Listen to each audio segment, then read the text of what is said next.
Here we are. How you doing, boys? Good, my man. Glad to be here. Well, good to have you again. Got Shamari Benton and Andrew Ganal in the studio. No pressure at all, guys, but this will be the last episode of 2023 that airs. I'm sweating.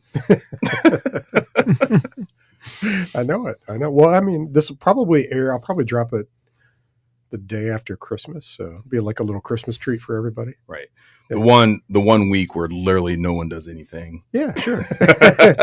So I expect Except listen to podcasts. Exactly. Listen to podcasts, right? While they cook. Yeah, I expect listenership to be way up. We wanted to get together and talk about a few things. Here going on in Kansas City, and especially related to development and planning. We all were having a conversation 2 or 3 weeks ago related to parking that I thought was really interesting, and I felt like, God, we ought to record that as a podcast because it was just a lot of different back and forth. I want to talk about that, but I don't want to start with parking. So I'm going to start with something else, just to throw you off a little bit, keep you on your toes. I was thinking about this just the other day, actually like yesterday, I was thinking about our Columbus Park deal. Andrew and I are 2 of 3 partners in a development project, an infill project that includes 10 new townhomes that'll be for sale and 10 apartments for rent. And I was thinking about that project, and this, I'm going to apply this question first to Andrew, but the same question really goes to you, Shamari, which is, this project has been a challenge. And I feel like the learning curve for doing it has been pretty steep in a lot of ways. We've had a lot of different kinds of things to wrestle with and overcome. This is the first time Andrew's done a for sale project. Typically, before that, he's all done for rent. So it's kind of a new world in terms of development. And it just kind of leads me to think when you go through a project like this, that's really so different than a lot of the other stuff that you've done. Do you feel like, boy, we learned a lot along the way, and now I really have to keep doing projects like this to apply the lessons I've learned and make it worth it? Or do you just take the other way and say, this has been way too hard. The other things that I do were easier, and I would rather spend my time on that. And I guess with Shamari, when we get to you, it's kind of a similar deal. You've had 2 or 3 projects that are very complicated, a lot of preservation, a lot of layering of financing options in there. And it's kind of like you learn a lot through that process, but it's also really hard. Sure. Especially as, we're not rookies to development, but we're also not like 20, 30-year veterans of doing it. So I'm just curious, like what runs through your head when you think about that? You ready to jump on another townhouse project, Andrew? Like so many things, I think the answer is a bit of both, right? Yeah. Where it's the new projects are what keeps this business interesting. And part of what I love about development is every project does have its unique thing. So you're always learning. It's never just rote. But it's also like, okay, I need to do some projects that might make some money as well. And sometimes that's a little bit more the tried and true, what got you to the point you're at.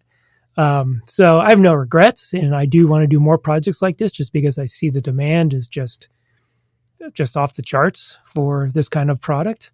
I do think it kind of gives you an appreciation sitting here in 2023, just how good those years were between, let's call it 2013 and 2020. There were a lot of tailwinds for the real estate industry that you maybe never thought about at the time. But when equity was easy to come by, debt was relatively inexpensive, you really kind of focus more on just execution. And now it's, combination of you got to still execute, but what's the debt situation look like? What are the buyers going to be bringing to the table? Mm-hmm. This made it a more complex project. Would you think that, has it surprised you the amount of work and the challenge on this project compared to because the apartment projects you've done have been not insubstantial, 40, 50 units or more, mixed use as well. So it's not like those are simple little projects. What has kind of surprised you about this one? Well, I think it really does drive home that every project has a certain amount of overhead no matter what. Yeah. So the logic of the larger projects is it's really hard to push against. And being as passionate about infill and incremental development as all you guys, you start to really understand why the bigger projects are the ones that the firms focus on, because no matter how small a project, there's just a certain amount of effort that goes with it that is unavoidable. Yeah.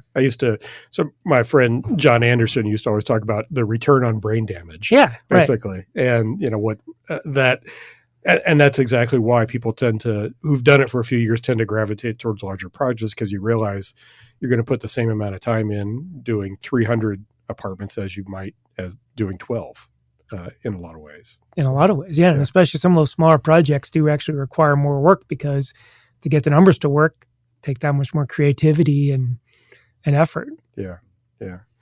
What about you, Shamara? Your projects are really unique. And so many layers going on with different financing and historic preservation and everything else. Does it make you want to do? And we've talked about it. It's not been easy. Very difficult. Yeah. 2000 Vine is leased up now. It's done. Vine Street Brewery's doing great, but man, it was a struggle to get to that point. And does it make you want to do more stuff like that, or does it make you think about doing different kinds of projects? We're going to continue to do those projects. I think the motivation to do the projects is what allows me to say that. If it was strictly about the bottom line, if it was strictly about the dollars, the answer would be easy. It would be no. Yeah. Right. It's definitely not a get rich quick scheme. I think a lot of folks who are not in the space think that it's a get rich quick scheme. Yeah. That's why I laugh, because you hear that so much and people really have no idea. For sure. Yeah. I think folks who are in the space need to be open and honest about that. And I think the narratives of developers, particularly in this market, would change, at least for the folks who are within our network, smaller incremental developers, folks who are tackling really difficult projects. I think our projects differ in what you all are doing, what Andrew has done in the past in two ways. One is, or actually, Andrew, I was going to say yours were not historic rehab projects, but that's not completely true. You did have some historic rehab portions. But yeah, nothing close to what you guys pulled off. Right. So that has a whole nother layer of complexity. And I don't see, generally speaking, I don't see how you can get around the unpredictability of historic rehab. Mm-hmm. You have to bake it in to your pro forma and your approach. It's just unavoidable. Number two, at least for now, is we're not tackling residential. All of our projects relate to commercial, mm-hmm. whether it be retail, entertainment, office. They're all commercial, which, again, has a different layer than residential. I wouldn't say one is easier than the other, right, but they're different. And so without the passion to do these projects, without knowing the incentive tools to bear to have these projects completed, I don't know how it gets done. It's close to impossible. And you had referenced one example, the 2000 Vine project in the Vine district. And for those non-Kansas Cityans, that's Kansas City's Harlem, if you will. It's mm-hmm. kind of the anchor of Black Kansas City. It took a lot of work just to get to the point in which we are 90 some odd % full on tenants. The project's not complete. We are moving into the last phase to finish out the outdoor space of the site's a little over an acre. So we bought 2000 Vine, just to use an example. We bought 2000 Vine in 2017, really got it fully leased up in 2021. And we're just now getting to the point where we're on the third phase to complete the outdoor space. Right. So I think people really have to understand the complexities of those type of projects, how long it takes, how patient you and your investors and your lenders and so on and so forth have to be when you're tackling something like this. It's not, again, going back to the original statement, it's definitely not a get rich quick scheme. Yeah. You have to have passion for it. You have to have patience. You have to have knowledge on how to build a capital stack. How much more do you think you know now about the capital stack part of it and all of that compared to when you first looked at this in 2016, 2017? I mean, does it feel like you've developed a real skill set about being able to put a project like that together that's complex and has a lot of layers to it? On the incentive and finance side, is that what you're asking? That and even on the preservation side, because there's definitely a unique aspect to working on a historic building, and especially if you're getting historic tax credits, that sort of thing. So let me differentiate a little bit. 2000 Vine actually doesn't have historic tax credits. Oh, okay. I didn't know that. All right. We're utilizing historic tax credits for two of our other projects. The incentives that we used for 2000 Vine, I was fairly knowledgeable about, just given my practice.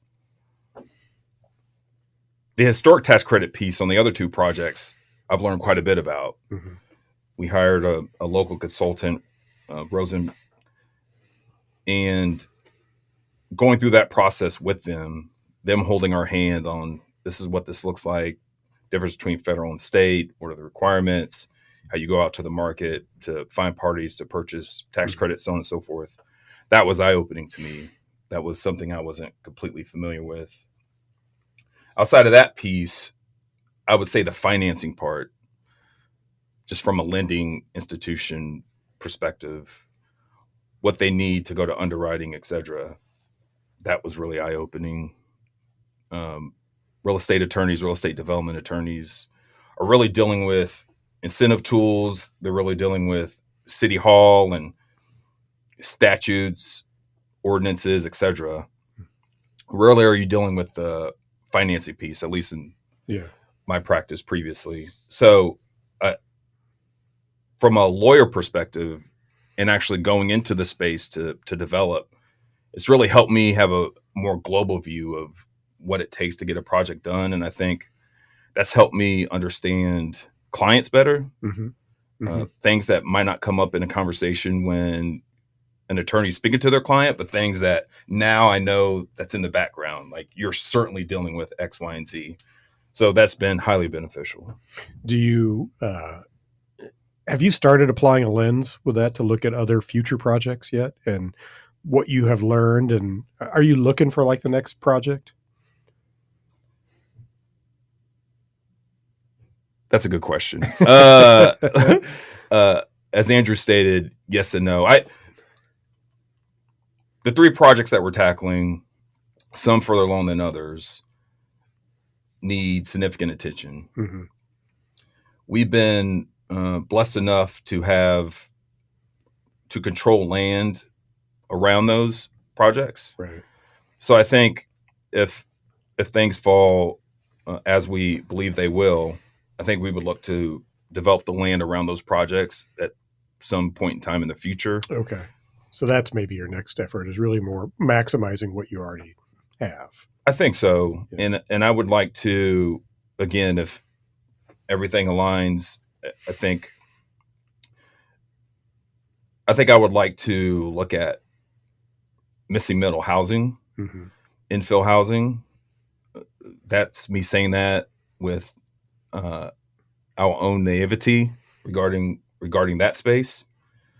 But that would be something that I think I would look forward to, and that even understanding the difficulty, the things that I don't even know about trying to build missing middle housing. Yeah. I think the passion there could drive that through. And I think at the end of the day, the demand for that in Kansas City is fairly high. So I think it could be a positive if you can get through some of those hurdles. Yeah. So, Andrew, I know you're ready to jump in. I want to ask you something first. On like the townhouse project, I mean, your background was finance, and so I'm just curious, what has been like similar or different on the finance and the legal front? Some of the things that Shamari was just talking about relative to doing a for sale project versus doing for rent. I think the single biggest difference would just be when you're doing it for rent, it's going to be one owner at the end of the day. And so it's kind of makes sense for it's one parcel, it's one building typically, or it could be multiple buildings. With the for sale, you are talking about subdivision, platting, what multiple different buyers are going to be looking for. And I think that does add a lot of complexity to the early upfront development process. Yeah, I think it's true. It's interesting. I've kind of talked about with Shamari and some of our other friends that, we did overcomplicate the project by our own choice.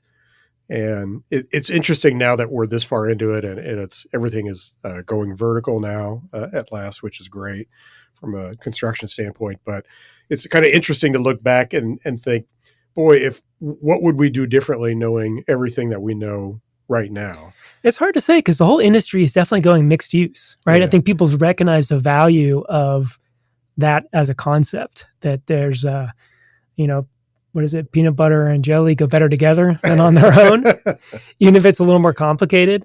And it's kind of waiting for some of the financing and some of the other accoutrements in the industry to catch up to that reality. So I just don't see you're still seeing some of these kind of strip mall, just one-story retail type shopping centers, but fewer and fewer, right? Yeah. Many people are realizing that the future is mixing that retail and commercial with the residential. Yeah. Downtowns that are all in on commercial are hurting really badly right now. Yeah. Kansas City, I think, made a pretty smart decision about 15 years ago to say, we're going to bring residential to downtown. And that's helped. And all those residential people walking around every day has helped keep some degree of liveliness down there. Yeah. Yeah. Well, it's fascinating because on our deal, we mixed for sale and for rent in the same project, and just kind of now looking back where we are, we can see that, everybody along the way had a hard time with that. So whether it was the city from a permitting standpoint and a review standpoint really struggled with it. The contractors struggled with how to price it appropriately. The lenders had a hard time with it. It's just not how the industry is set up at the moment. Yeah. I agree. Yeah. So it's the neighborhood loved it, right? Right. I mean, exactly. I think and I kind of, going back to some of what Shamari was saying, that there's like two archetypical projects in my mind. There's where you kind of have the end in mind, right? I'm going to build infill apartments, and maybe there'll be some ground floor commercial, and then it's just about executing on that vision. Or there's, we have this really cool building in a part of town that I want to be. What can we do with it? Yeah. And so I applaud the latter, but I can see where people could get in trouble there if you don't have a pretty clear end goal of where is that revenue going to come from at the end of the day. Yeah. Because if you don't have a clear picture of what revenue is there, how do you know how much you can spend? Yeah. Yeah, no doubt. And it's funny, my background is on the design side and architecture. And obviously, most of us as architects, we're kind of educated and probably inclined to want every project we do to be like its own unique little jewel box. And we love that because you love the idea of creating something special every time. But when you actually get on the development side, you realize that you begin to understand the incredible value, especially with new construction, of repetition, especially on the for sale side, because the margins are tight, the risk is high, and the more that you can set up something that's repetition and really know everything that you're doing down to the penny, that's how you actually make money in building, especially new for sale product. It's just a funny thing how that kind of comes in conflict with your own nature as a designer to want everything to be unique and wonderful. But you had referenced if you had to do it over again, given the lessons that you've learned, you would apply those to future projects. If you're willing to share what would be one of those, one or two? well, I mean, it'd be fun. Be fun to see if Andrew agrees or disagrees with me. But there's no doubt that we added a lot of complexity by having for sale and for rent together. And we, throughout the course of the design effort, we talked about not doing that. We talked about going all for rent. We talked about going all for sale. And from a design standpoint and from a neighborhood standpoint, I like where we ended up. From a pure development, if we were being ruthless developers, we would not have done it that way.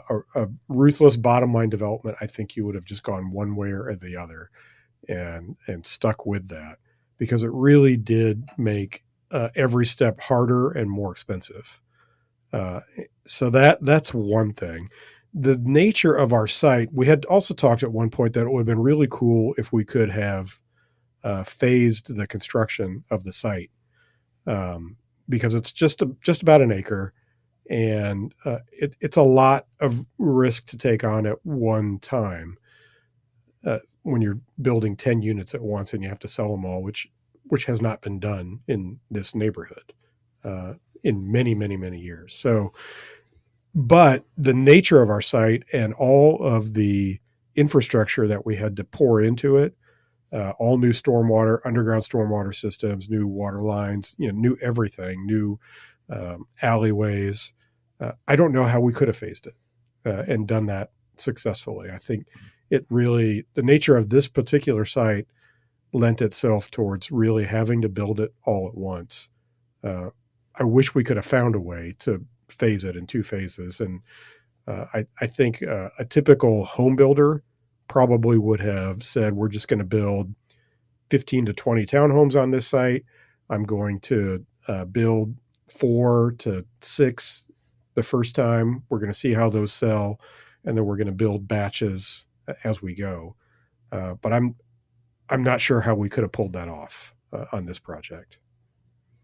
What do you think? Yeah, I'm going to agree with you. That being said, I think the site and the neighborhood kind of dictated the direction we had to go. And the next time it would be easier, right? I mean, if only I would change differently in retrospect would just be a lot more time, right? Yeah. We needed more time to develop that internal capability. But, now we have HOA docs ready to go. We know what to look for in terms of utilities. I mean, there's just been an awful lot of learning on the project. So hopefully we can put that to use in other projects. Yeah. What would you do differently on your projects, Shamari? Again, I'm not sure most of the hurdles we ran into would have been circumvented with better planning. Mm-hmm. I think a lot of our issues are baked into the type of buildings we decided to rehab, the historic nature of it, the length of time in which they sat empty. It's just naturally going to create issues with the rehabilitation. So I don't foresee the ability to consistently foresee some of those issues, and each building is going to be different. Yeah. The only similarity is that those problems are going to exist in some form or fashion. I suppose one thing that has bubbled up that I think we'll tackle differently moving forward is working more in line with our investor groups, getting some concepts and ideas from those groups, from those individuals, and aligning that with kind of what we're thinking as developers. Mm-hmm. Not that has been a huge issue, but I do think in some regards, getting more voices onto the table can help avoid certain certain hurdles. Again, it's not, out of all the issues, I would definitely not put that at top. Yeah. But I think it is something that we could control. We could communicate with those groups, bring them to the table, have fun with just being creative. Like, how do we think this could work? Obviously, with your architects, etc. So that's probably the one thing that moving forward we'll try to do a better job of. Cool. All right. You ready to talk about parking? Let's do it. Let's do it. Everybody's favorite topic, particularly in Kansas City. Yeah. So we got into this topic originally by talking about the notion of district parking. Basically, there's a few districts in Kansas City that are entertainment oriented that have they have a real crunch of activity, evenings and weekends, and growing in popularity. Or some like the Westport area have been established in popularity for a long time, and there's always this question in every district about how the hell do you handle parking, because it seems like there's like infinite demand for parking. Is everybody always wants more? They always want it free, and there's a real question that always comes up in our public discussions about what to do about all of it. Should the city take on debt and build parking structures? Should there be different rules or management of parking? So we kind of got into this back and forth that was interesting. And there's a lot of different ways and examples to handle it, stuff that I've seen from other places, stuff that we've all seen. But I thought it was kind of a fun back and forth. So I'll put it on Andrew first, because Andrew's, I think your position, see if I characterize this right, was basically like, what's the problem? If there's a parking problem, people will figure it out. And there's not really necessarily a role for the city to step in to subsidize a bunch of new parking supply in some of these areas. What is that about right? Yeah, I said, there's got to be a pretty high burden of proof before the city should be spending taxpayer dollars on whether there is or is not a problem. I mean, I feel like the one thing I do know is that if the place is so dominated by parking, it can become quite unpleasant, and that therefore no one wants to go there because it's unpleasant, right? Yeah. So it's kind of the flip side of, hey, it's really crowded here, so something's working. And to what extent is there trade-offs that if you were to, increase the amount of surface parking, are you kind of destroying some of the thing that makes that a pleasant and popular place to go to? Mm-hmm. So, I know even in Kansas City, hey, if I can find a surface lot or a park on the street, that's probably preferable to a garage, because a lot of times this discussion is around garages. Yeah.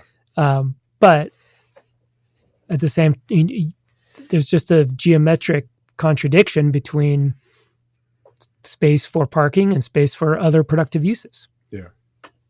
I'm going to ask this question with the caveat that I'm pro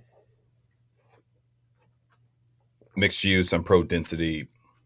I think the best neighborhoods and cities have multiple modes of transportation to get from point A to point B. All that being said, and sorry for the non-Kansas City listeners, but Andrew, you had referenced districts, neighborhoods that are not pleasing because of excess parking. Can you give examples of that if you're willing to? I think you look at any of these suburban shopping centers that have giant parking lots, and there's plenty of excess parking, right? I mean, it's almost like, just look at the evidence in front of your eyes. If there's a lot of people somewhere, enough people that parking has become a complaint, well, something is going right? Lack of traffic or lack of people is not, lack of traffic in particular is not a sign of success, right? Traffic means a scarce a scarce resource, space, is being fully utilized. So I guess the question I would always have is, if you're going to be introducing parking, what's your goal? Is it that will bring even more people and even more business there? That could be accurate, right? But what are you really trying to achieve by building more parking? Mm-hmm. I don't know if there's at least a recent study that would prove this out. But I think the ultimate question is, we obviously want districts to be successful. We want districts to be able to not only service the folks who live in and around those districts, but also be attractive enough for folks to be willing to come to those districts from outside the neighborhoods, whether that be public transportation, walking, biking, and we live in America by car. So to me, working backwards a bit, the question is, if a successful district is not providing the amount of parking, to maximizing the amount of parking in which the numbers of folks who want to come to that district would be able to utilize, is that diminishing? In other words, are we losing customers as a district because we're not providing enough parking for the folks who actually want to come down? Right. If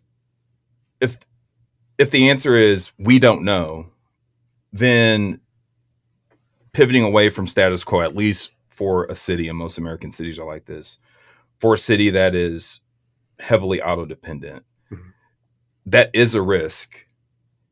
As a business owner, as a property owner, not talking from an urbanist perspective, folks who believe, and I think at least to some degree, rightfully so, in density of multiple modes of transportation, but your risk pivoting from status quo to be one of the cool kid neighborhoods in cities, right? Yeah, right. And folks need to make money to stay in business. On the other hand, if, to Andrew's point, I think, correct me if I'm wrong, Andrew, the more people beget people, irrelevant of parking, right? Folks are going to figure that out. Now, there's a question of legality, how people utilize space. If folks are going to get ticketed for utilizing the space in an illegal fashion, so on and so forth. But that aside, to me, that is the ultimate question. I think the way people come at it, because of lack of information, is this is status quo. This is what's been seen to work. We're not going to pivot away from that unless shown otherwise. And I think that's logical. Yeah. Yeah. And especially since, certainly in our city and in most cities in our country, the overwhelming majority of people going anywhere are doing it in a car. So I think, to me, this is kind of like that ultimate question, knowing that that's the reality. It's a question of, do you try to provide for that, and at what cost, and what's the opportunity cost maybe that's lost by taking a section of a block or a block and building a large parking structure, versus not doing it. Like you said, does not having it, is it inhibiting the growth and development of an area? And I think you can see examples here locally where people can argue both sides of that. So it's a funny thing here too, because we have, I think, one of the things that impacts this discussion psychologically in Kansas City in ways that we don't always think about, is that we have Country Club Plaza, and which is a unique development. And it's over 100 years old. It's 100 years old actually this year, but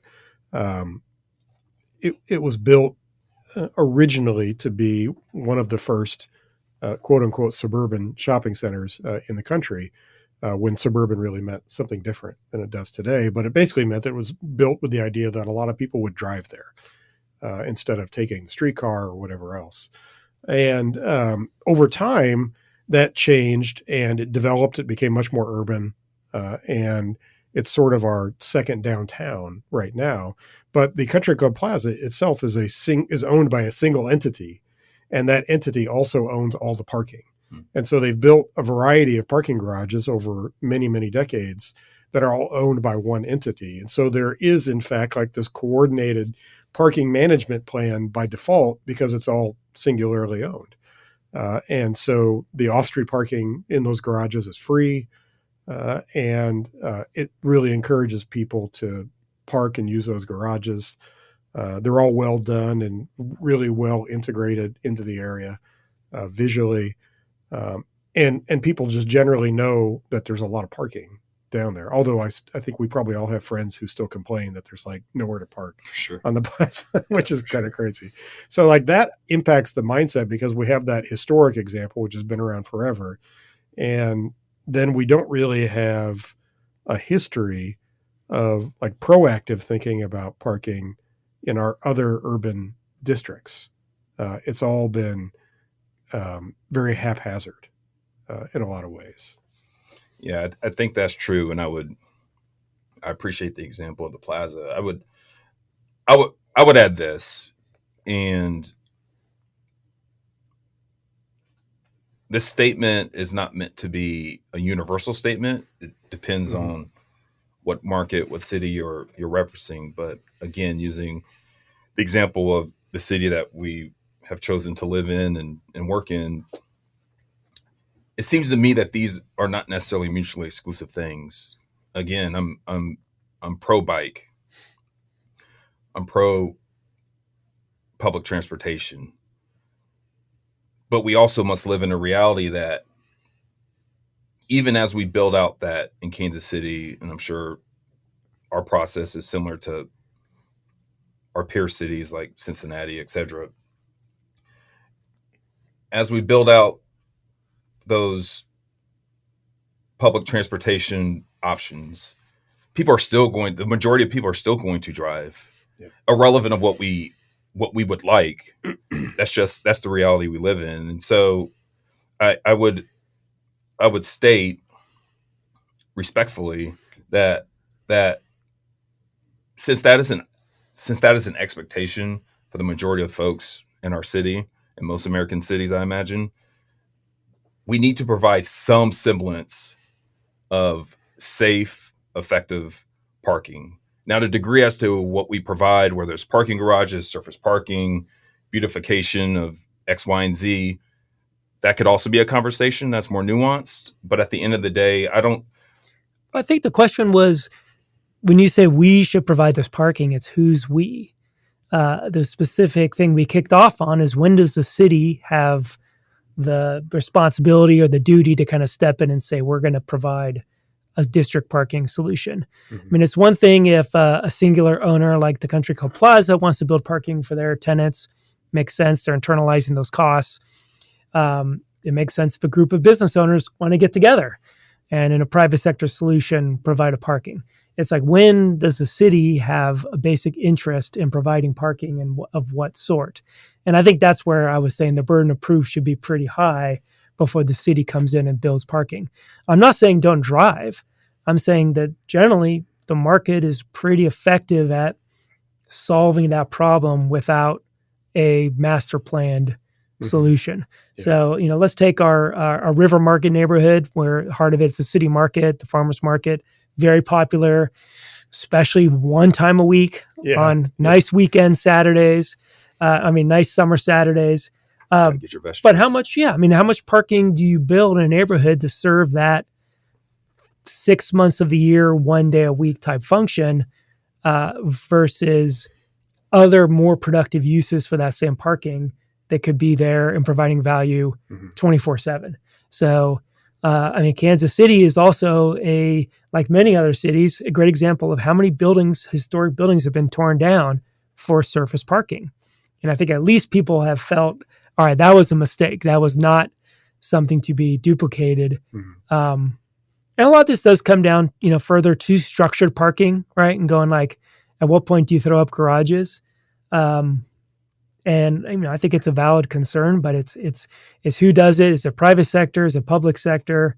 There's a bit of a tragedy of the commons element to this whole thing, where any given small business owner certainly has the incentive to externalize their parking requirements onto somebody else. But if you're doing that, that maybe means that the the district as a whole suffers because people are, putting down surface parking instead of what could be a nice, attractive destination. Yeah. Yeah. Well, speaking on the nuance of different parking approaches, I think the worst element for a multitude of reasons is surface parking. I think if a district, if a city can avoid surface parking, they should, particularly if you want dense urban neighborhoods. Mm-hmm. Parking garages, I think, can be tackled effectively. Problem is they don't pay for themselves. Parking almost never, well, you could charge, will never pay the construction costs. So we are talking about public subsidy here in a city-owned garage. Yeah, or at least that's been our experience here. In other markets, that's probably not true, especially much more urban, much denser markets where there's limited land supply. Mm-hmm. It's been a huge challenge in Kansas City because it's there's only so much you can charge for parking here that people are actually willing to pay. So I think one of the things I told you guys about was my example in Savannah, where they did basically a parking strategy first in the 90s, and for the downtown of Savannah, which is a historic downtown, not exactly like a ton of land available or empty land available, but the city basically had a strategy there where they owned and or built 5 public parking structures, and basically spread out in different quadrants of the downtown. And then these are actually city owned. It's managed by a department of city government, and then they lease spaces. They make a certain number of spaces available to customers just shopping in the downtown, but at a fee you have to pay. But then there's a whole bunch that they lease to long-term users. So there are hotels and apartment buildings and office buildings that lease spaces in these city-owned garages, and then people just walk back and forth to them. And that I don't know at what point it became profitable. That probably was not a positive revenue situation or net income originally. But at some point within the last 10 or 15 years, it basically spins off profit that the city uses to fund other transportation. When you worked there, did you have any good data on utilization? Like, were they actually pretty heavily Yes, they're very trafficked? Very heavily used. Mm-hmm. They actually did a new parking plan. This must have been about 2017 or so. They did a new parking plan that Nelson Nygaard and Associates did. That was the goal, really, of that plan was to reevaluate on-street parking and to start to apply some of the Don Shoup principles to on-street parking, which is basically that you charge a market rate for the parking and different rates per hour depending on the location and desirability of it. But as part of that study, they did some great research and had great data on the utilization of the garages, which is very high. Now, they're very high because it's a very dense and desirable downtown with limited other options. I think there was one other privately owned parking garage in downtown, and most of the new construction that happened for a number of years did not actually build new parking, even hotels, because they would lease spaces from these other garages. I think that's changed in the last 5+ years or so. Some of the newer hotels and others have started to build some of their own parking or a substantial amount, in some cases, of new parking to go with them. Could that be a lack of supply in those garages, or? Yeah, I think what happened is the city-owned garages, just got full.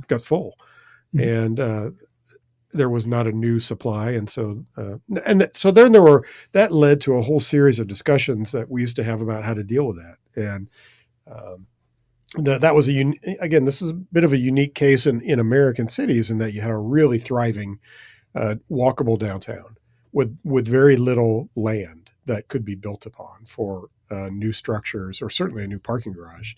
like one of the discussions we had was we ought to be taking some of the cheap land on the edge of town or a couple miles away, in this case across the river, and just build surface parking there and have people shuttle back and forth. And so, and in the case of like hotel guests, there could be like a valet component. You drive up to your hotel, they valet it, and they valet it at the cheap parking where land is cheap across the river or something like that. So I always bring up that example in Savannah because it was one of the better examples I've seen. There are plenty of cities who do parking management like that or do some proactive parking. It was one of the better I've seen that was really thinking about district parking and did it in a way that made financial sense. Whether that could be done in our city or not, I don't know. I think that would be the challenge. Like if we built, let's say, for example, there was a new 500 car garage built in Westport today, would the revenue from the parking there actually pay the costs of building it and managing it? I doubt it. I think it'd be hard pressed to see if it would today. But isn't there a 500 car garage already in Westport? There is a large garage. And how used is it? It's poorly utilized. Yeah. So it's kind of before you double down on. Yeah. I mean, I love a lot of what you're saying, and I'm definitely not anti driving your car, because I think Shamari is entirely right about how people are going to get around. It's what is that tipping point, or what is that signal from the market that, okay, it's time to step in and do something in a more coordinated fashion? Because what a district strategy helps do is solve that coordination issue where every person who wants to develop or redevelop or historic rehab something doesn't have to figure out for themselves, oh my gosh, how am I going to park this? There's a ready-made solution there. So I could be for it as long as there's like city saying, if we build this garage, okay, developers, you can't build your own parking, or we don't want you to build your own parking, or some kind of stick or carrot to say, we've solved that for you. Now make that. Don't use it for useless parking. Right. Use us. So the two things I was going to follow up with from a parking perspective, we have to remember that even though plaza parking is free, when you purchase an item on the plaza, we all pay for that parking. Absolutely.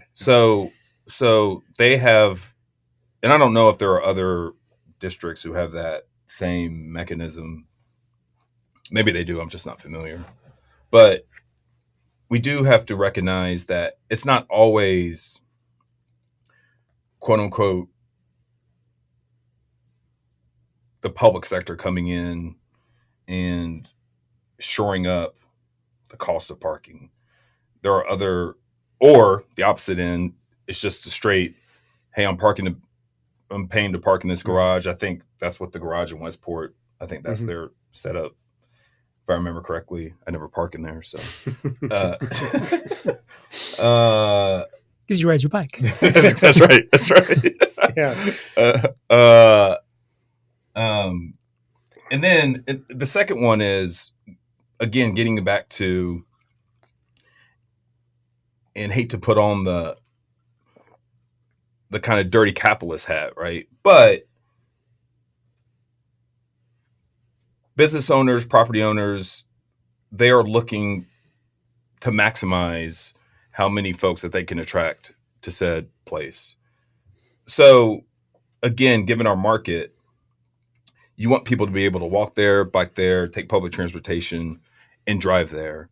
And I think when you talk about parking, when done correctly, you're maximizing the folks who are going to come there by auto. Yeah. Right. Now, that doesn't negate attracting folks who are coming there by other means. And again, I don't think that these are mutually exclusive things. I think for the most part, a district can do both, but we can't forget that most of the goal is to maximize how many folks that you're going to attract to said place. And if you're going to do that, you're going to have parking, at least in KC and most American cities. Yeah, we want these places to be successful first and foremost. And that involves getting people down there. And I think the other thing that kind of hangs in our mind a lot, at least probably the three of us and others who have experience in the city, is our experience the last 20 years or so with like the Crossroads area, which has become a wildly popular entertainment area. And yet there's really been no strategy for parking at all. It's been kind of like, here's a new project that comes along. We're going to subsidize a garage for that project. That garage might be empty 60% of the time, but there's no management strategy at all for the area. So that, I mean, there's actually physically a large amount of parking that's down there, but how much of it is ever really accessible to the public or to people coming down there? And the same thing downtown. A lot of it just sits empty all the time. And then other times it's really full depending on what the use is. So I've kind of always talked about there's the difference between like the design side or the policy side and the actual management side. And I think one thing lacking just tremendously when we think about this is just management. How are we managing our existing inventory or future inventory so that it's used and so that, you get the financial benefit of building it? Yeah, I lived in the Crossroads. Shoot, I rented from Andrew for a while. Love the Crossroads. Love living there. Loved hanging out there. Had a good old time. I would have to admit that I rarely, some First Fridays, sometimes when there was a big concert downtown, I rarely found parking to be an issue, even though, to your point, Kevin, I think the majority of people would say that there is a lack of parking despite seeing empty parking lots in the neighborhood 8 times out of 10 that are quote unquote open to the public. Although I think most of them you have to pay for as well. I think again, it's the measure of nuance in living in reality, right? So we can say, yes, there's plenty of parking in the Crossroads. I would not disagree with that. But when you get down into how people approach it, how they live it, we're seeing parking maybe 4, 5, 6 blocks from where they're trying to go. For most Americans, that's not tenable. Yeah. They're just going to go to that strip mall that Andrew had referenced earlier. And so there are all these nuanced elements that we have to accept in the current marketplace, that hopefully we can get to a point where the majority of people can see that parking 6 blocks, no big deal. New Yorkers do it all the time. Why can't we? But that's not the current reality we live in. But the reality is that in the Crossroads, you never have to walk 6 blocks. Never. And this is where psychology really comes into it, right? Because you drive down there, and I would say 9 times out of 10, you park right outside the front door of wherever you're trying to go. But it's the one time when you couldn't that kind of sticks in your mind when you're thinking back on, do I want to go down to the Crossroads? And the same thing I think happens with small business owners as well, where 9 times out of 10, their customers have zero problem parking. But the one person who complains because they had to park a little bit too far away, that's what sticks in their mind. And I want to ask, how much should our decision-making be driven by those one-off anecdotal stories as opposed to the reality of, most of the time it's actually not that big a deal. There's got to be some tipping point, whether it's 6 blocks or something else, where it starts to make sense. But it does feel often in these discussions where anything to do with cars, it's how do you frame it, right? I might say we're moving from a society which is 100% dedicated to the needs of car owners to one that's 95%. But if you're, one of those people who's on the strong car side, you might say going from 100 to 95 feels like pain. And I want to make this clear. I am not on the strong car side. I Right. want to make that perfectly But I do think clear business to our owners, listeners at home. I think a lot of business owners, God love them. You're right. They want to maximize their revenue. But I'm not sure how accurate they have of a picture of how their clients get to their front door. I don't right? Because I they're think not doing scientific studies out there. They're just seeing who comes in and who complains. I think what you're saying is true, but again, their lived experience is they drove more than likely to their business Yeah. to work. Their customers mainly are driving to their business. If they're active in their personal lives, when there's a civic conversation about bike infrastructure and public transportation, guess what? Most of those people who are going to those meetings drove. Well, and Right? they hear from their employees too, right? Employee parking is often the understated current of a lot of this stuff. Is where do my 5 baristas park, and how far do they have to walk? Sure. And what's the safety and Sure. so on and so forth. So I do not disagree whatsoever in wanting to support progressing into a more multimodal city and neighborhoods. But said business owners, said property owners are attempting to maximize their space, are attempting to attract the most folks to come frequent their place. Parking is baked into that desire. Again, how you do it, how it gets paid for, I do think that that's a fair conversation. And I think there are already examples in the market that show whatever is happening within that district, in that neighborhood, you could tackle it in a specific way. What I don't agree with is taking those options off the table. I think they all should be discussed. And I think it's up to the stakeholders, it's up to the business owners, and for that matter, up to the patrons who frequent said places to say, this is how we interact with this space. And this is how it could be best moved forward when it comes to all of the options to get to said place. Yeah. Yeah. And I have to just add as the designer in the room that the actual design of the environment matters a lot too. And I think one of the reasons that people are more inclined to park and walk a few blocks like on the plaza is because it's just a really nice place to walk around. The garages are pretty small by compared to modern garages. And they all have, stairways that go out onto a street that is attractive to walk along. And they integrate well into the environment. So you're not looking at big, ugly parking garages.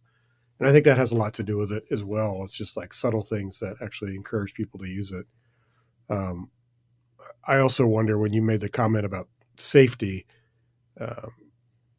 that's probably not something that we think about as much, like the three of us. But a lot of other people put that high on their list. And I wonder how different the dynamic would be if people feel like that the area, that there's not going to be not a concern for safety at all, and the willingness to walk 5, 6, 7, 8 blocks. But it can cut both ways, right? Where it's like if you have more parking in the form of surface parking, and so you're walking 2 blocks, but you're walking 2 blocks past quiet, nobody around surface parking. Yeah, that could be seen as more dangerous than walking through an area that's full of people, right? Because you're not dedicating half of your usable land space to parking. Yeah. So I don't disagree with that, and that's why I'd reference parking structures as opposed to surface parking. I think there's a whole host of reasons to support parking structures over surface parking. Parking structures can be utilized for more than parking. A lot of parking garages have commercial, retail, or offices on the first floor. To Andrew's point, it creates more density and therefore more safety when you're walking past those blocks. They could be integrated into the built environment. To your example, the plaza, you're parking there, you walk out. No one thinks twice about the fact that they just walked past a garage that looks no different than the other buildings that have retail or restaurants. So I think it could be done intelligently. I think it could be done in which some of the costs are spread out amongst parties. I'm not saying it's easy, but Well, you brought up community improvement districts, that kind of concept. would you write it off? No, you brought that up. I think it's a good example, like a business improvement district where it's essentially the district itself funding parking as opposed to just being a citywide kind of cost. I mean, I guess that's sort of the Plaza model. Yeah, in a sense. If I'm not mistaken. In a sense, yeah. Yeah.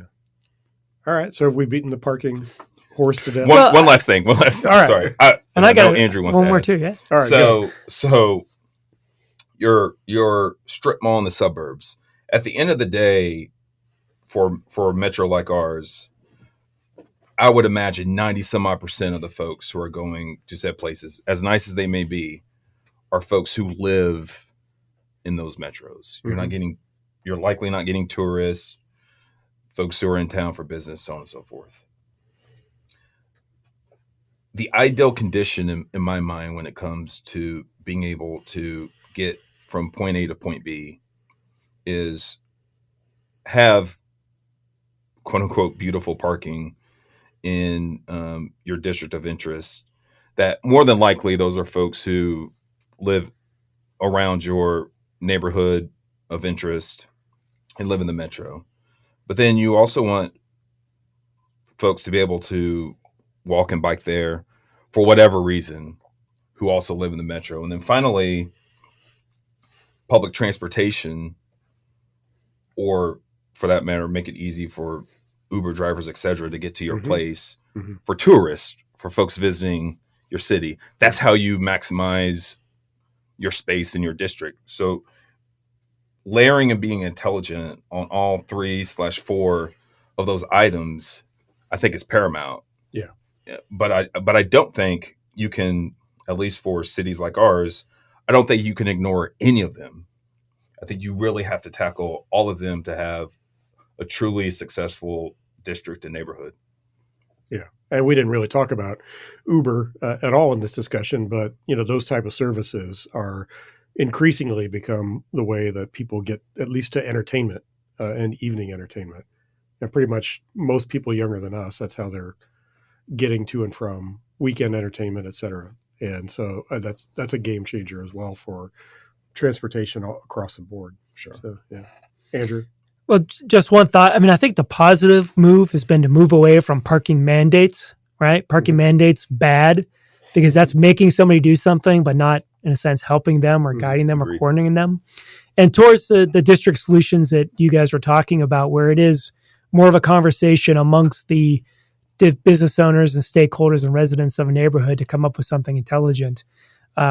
So fewer parking mandates and more district solutions, planning solutions, seems like a positive evolution in the parking discussion. Yeah, agreed. All right. We agree. All right. What else? You guys got anything else you want to talk about? Anything else you want to cover today? No, we want to talk about publicly? Yeah. Well, that's the issue. Where should the Royals ballpark be put? Where should the Royals go? Wow. Let's see. Do we have another hour? Right. No. I'll jump in. Why not? Sure. Go for it. I'll say this. Maybe not give an opinion, although what I'm about to share, folks could probably surmise where my opinion lies. The vast majority of Major League Baseball stadiums are downtown or downtown adjacent. Before Kauffman was built, our baseball stadium, well, actually it was a multi-use stadium. The stadium was on 22nd in Brooklyn. Actually in the Vine District, or Vine District adjacent. Streetcar ran by there, so on and so forth. So if people want to look historically at where our athletic stadiums were located, they were in the city. From a long-term perspective, Kauffman's the exception and not the rule. We're just getting back to what was the rule I think Kauffman opened in 72? If I remember correctly. Something like that. Late 60s, early 70s. So we've done this before. Other cities have done this before. and they're not all New York and Boston, cities that are our size have done this before. Everything will be fine. I'll leave it at that. Well, I would agree. I mean, it's when you look at it from a comparative perspective, it's hard to think of an area where a city has built a ballpark that's well located, adjacent to other uses in our downtown, that isn't either like totally thriving or just looks really healthy. Mm-hmm. And that's not how I would describe the area around the stadiums to date. Yeah. So, I think it's a genuine question about what taxpayers should be responsible for versus the team. And I think there's also genuine discussion around the economic impacts of these stadiums. But it's hard to see a bad story or a bad outcome. Yeah. So I mean, the bad outcomes are the ones where it's not well located. I mean, I walked like 45 minutes from Milwaukee's baseball stadium through industrial parking lots to get back to my hotel one night. That's not a success story.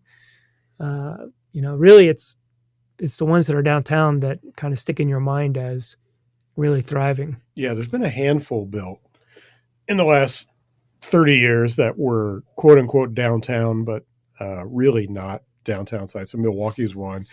The old Fulton County Stadium in Atlanta, was really cut off from downtown by the freeways. But most of the other new ones were really well done and on good sites, either right in or close to a downtown. So, I mean, I'm an urban baseball guy. I would love to see the stadium in the urban area. I'm not so dyed in the wool that I think it has to be right downtown. I think there are a lot of places. Your example of the old municipal stadium at 22nd in Brooklyn. I mean, I think there are sites like that all around the downtown that would be really cool. My own personal preference, I just felt like from a big picture standpoint for Kansas City, since we're investing all this money in the streetcar and it's the only real public transportation we have of any substance that could move a lot of people, that I feel like especially if we're going to spend public money on a new baseball stadium, it needs to be right near the streetcar, as close to it as we can possibly get, so that we can take advantage of that. So that's what I have leaned towards. And I think there's a great site at Linwood in Maine for anybody listening. But maybe actually two pretty great sites at Linwood in Maine. But a lot of room for parking. A lot of room for parking. That's right. Yeah. It all beautiful parking. It all comes back together. Do you think in a different world, in an ideal world, where the Royals brass did not have to ask the general public for the extension of the sales tax to help them move forward? Let's say it was all privately funded. Mm-hmm. Do you think folks would be as up in arms about it moving, let's just call it the urban core, no, depending on where they go? Do you think they'd be as up in arms? Do you think I tend to think that sometimes the conversation is really about the public financing piece and not necessarily the location, if that makes sense? Yeah, I think that probably blunts a lot of the criticism, the fact that we're being asked to pay for some portion or a large portion of it.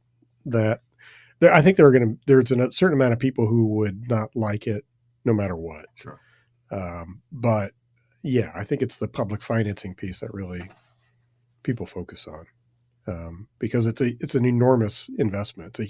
These stadiums, like if we go back to the original municipal stadium, those were much smaller stadiums that were built pretty inexpensively, and the modern stadiums are elaborate temples to sports that are incredibly expensive to build, and they're all now building in entire entertainment portfolios as part of the stadium. So within the footprint of the stadium and then around it. And so these are not just ballparks anymore.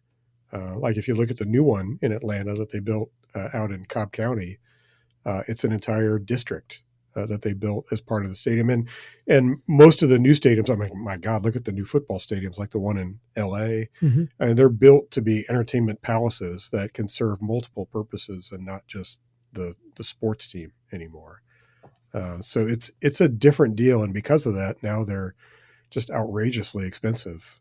So if I remember right, wasn't what used to be Pac Bell or Field in San Francisco, wasn't that was all built privately, I think.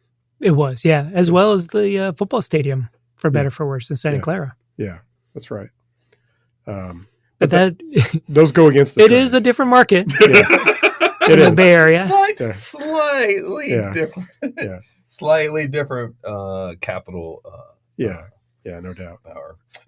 So we jumped into it, so I'm just gonna continue. It seems like the entertainment district model from, let's call it, the mid-aughts till now, in hindsight, might be a dated model. Yeah. So I'm going to make one question from that, and then make a statement of clarity that the sales tax being asked in Jackson County is a continuation of what we already have. So we're all of us that live in the county, we're all paying for that already. So the Royals are simply asking you to continue that. Right. So I just want to make that point clarity, because I think there's a lot of confusion on that. Sure. But back to the other question / statement. What do you believe, particularly since you're in the design space, the planning space, maybe the entertainment district model is now dated, and maybe the opportunity for leadership, whether it be here or other cities who might get an expansion team or thinking about building new stadiums, what is the new model for the future? What is the opportunity to maybe utilize existing structures? We were talking about parking, lean more into public transportation, as you referenced, biking, walking, etc. What are folks not talking about? What are folks not looking at that you think could set us up better for the future as compared to other baseball stadiums? I mean, I think the challenge is it's the economics of the sports that have changed to have the newer stadiums become much more entertainment focused. So because the owners of the teams are looking to generate revenue in ways that they're looking to generate unrestricted revenue. So like in football, they have a salary cap. So they're always looking to maximize revenue that is outside the salary cap. And baseball doesn't have a hard salary cap, but they have something similar. And the revenue that they can generate through other uses, they can apply back to the team and use that to stay competitive. And that's one of the challenges like the Royals have. The Royals don't have any of that extra revenue, and some of these newer stadiums they do. So that's it's like an arms race amongst all these teams to try to find ways to make more money that they can apply back to the team. And so that's why, like in Atlanta, they did this in St. Louis with Busch Stadium, with Cordish building the entertainment district right next to Busch Stadium. Sure. That was all about generating more revenue for the Cardinals, basically. So the easy look for that has been, the party atmosphere. Whether that going forward, I don't know. I don't know how many entertainment districts a city like ours can support. Right. It seems to me like it might be better to think of it more as like residential areas that have a entertainment component to it. Like the classic older example we all know is Wrigleyville in Chicago, which really is just a neighborhood. It's just a neighborhood in Chicago. And then it always had a few bars around the stadium, but over time, it's become more and more of like an entertainment area as the nature of baseball has changed. But it really was just a neighborhood. And I think for a team like the Royals, the opportunity to place themselves in a neighborhood, and maybe if they want to own real estate and do something else, maybe that real estate is more residential. Maybe it's urban residential with some mixed use component to it. I don't know. Right. I don't know how much money there is in owning a bunch of sports bars. I don't know. Seems like the Japanese rail station model, right? Where the railroad doesn't make any money on the railroad itself, but because so many people are coming in and out of its main stations, that's where they built the shops and the hotels, but they capture all that revenue from the traffic, as opposed to coming through. It seems to me, and one thing I think folks who are interested in this conversation are missing. I think there's going to be a comp that other local teams are going to look at, and that's the KC Current, who are opening up their stadium March of 2024. I think near the streetcar. Near the streetcar, for sure. I think the utilization of the stadiums for more than just sports is the future, and I think that's what Andrew was getting at. Concerts is an obvious one, but I think most stadiums still do that.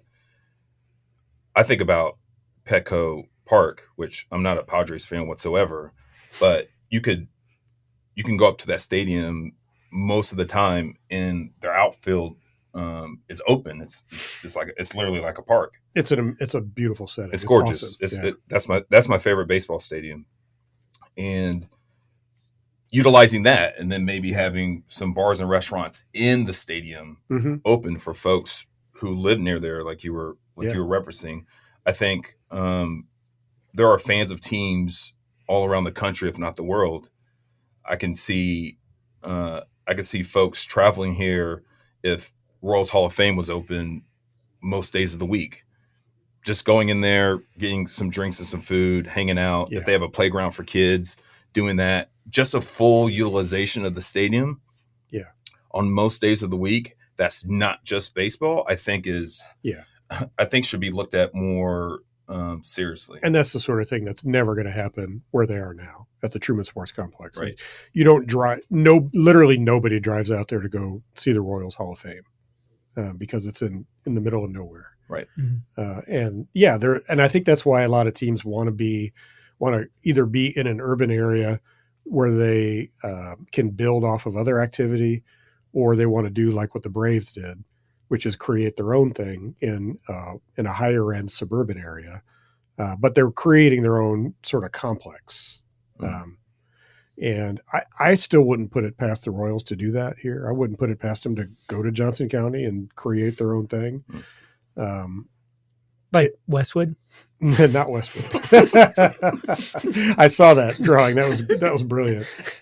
I would love that because I could walk to the stadium. But, I mean, I think if they were just ruthless baseball team owners, they would probably look at sites in Johnson County where they could create something unique, because that's where most of their season ticket base is. But they seem to have a genuine interest in being in downtown or the urban core, adjacent to downtown. So I think they'll end up landing there, but who knows? Yeah, just to play devil's advocate, I think one of the reasons why most teams decide to put their stadiums in downtown, outside of a lot of markets are dense and have really expensive real estate. And so the ability to move is more difficult than it would be here. But it's the tourist dollars. Yeah. It's much more difficult. Most tourists are staying downtown or near downtown. Right. It would be it's more difficult now to get to the current stadium. It would be equally as difficult for someone who's visiting to go to a stadium in Johnson County. Whereas it'd be downtown or downtown adjacent, even Northtown. You could bike there. You could walk there. And the streetcar may go there eventually. That's right. And so I think part of the formula also has to be for the folks who don't live here and are attending the games or whatever event, how easy is it going to be for them to go? And I think it makes it much easier to do that when you're in a dense environment and have multiple modes to get there. Yeah. I mean, where they are now is a disaster for a baseball team.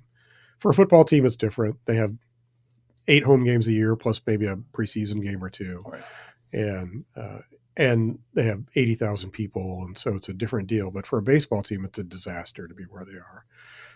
And it's also been clearly proven over time that there's little real estate value for them to develop something around the Kauffman Stadium where it is now. So they have to find a better site. I'm an urban person, so I want it in the city. And I hope they land in the city, but it's kind of it all feels very much up in the air at the moment. So this is not a question about your favorite team. Yeah. This is just strictly stadium and the location that the stadium is in. What is your favorite stadium that you've visited? Well, I'm very partial to the 2 historic parks, Fenway Park and Wrigley Field.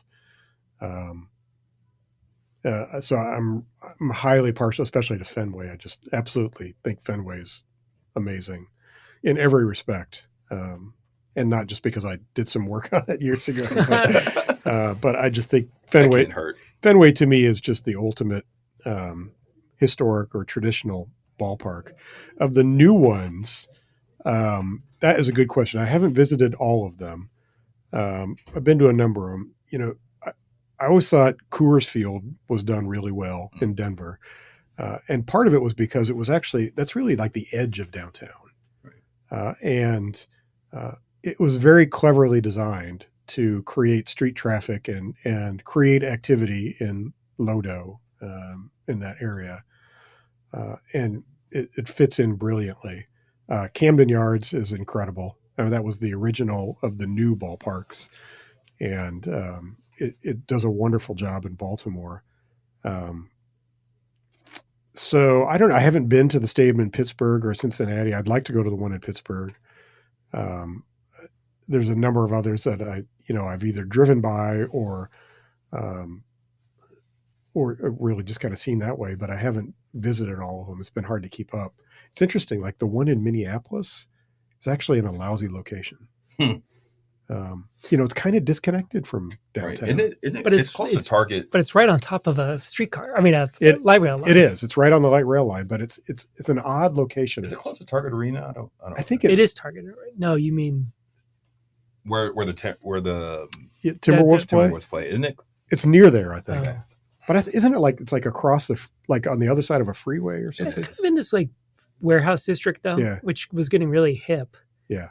I do think Minneapolis has gone through some struggles and has kind of been harder hit than most, but it's not a bad spot. Yeah. What about you, Andrew? Oh, as much as a diehard Dodgers fan, I hate to admit it, but I think Giants Park, AT&T Field or AT&T Park is with the bay right there. It's incredible. It's unbelievable. Yeah. And because that's and Petco, Dog Patch? and Is that Petco the too. neighborhood? Yeah. No, Dog Patch is pretty far south. No, what's the neighborhood it's in? Soma, south of Market. Wasn't that neighborhood considered a little rough before? Yeah, it was like kind of the industrial area. A lot of tech. I mean, a lot of the tech companies from that generation kind of came up in that area. So now it's super duper high end. Right. Yeah. But yeah, you're right. Petco is incredible. Petco's incredible, and PNC Park in Pittsburgh, I think is top 3. Yeah, I think just with the views on the river. A lot of these ones, the way they can use the water. Mm-hmm. Now, Kansas City doesn't really have a great option for that, but it's too bad because that does definitely add something to Cincinnati, to Pittsburgh, and to San Francisco's stadiums. I think the confluence would be cool. I don't know if we have the ability to build down there and the current stadium on the river. I would just close out on this subject matter with this. Maybe besides soccer, the stadiums in baseball are so related to the teams in the city. I don't feel like football's like that. I don't feel like basketball arenas are like that. Like they're almost shrines for each city. And there's a beauty, there's a sense of place in Kansas City that I think the Royals could utilize with their new stadium. And to the reference of Pittsburgh or Petco or AT&T, we could have something similar that I think we're all proud of. But I think it would be more difficult, not impossible, but more difficult to do if that was not in an urban location. Yeah. All right, I think we need to wrap there. I'm getting the cutoff. So, thanks, Kevin. Appreciate it. Thanks, guys, for coming in. We'll have a Merry Christmas and a Happy New Year, and see you in 2024. We'll see everybody in 2024. Thank you all very much. See you guys.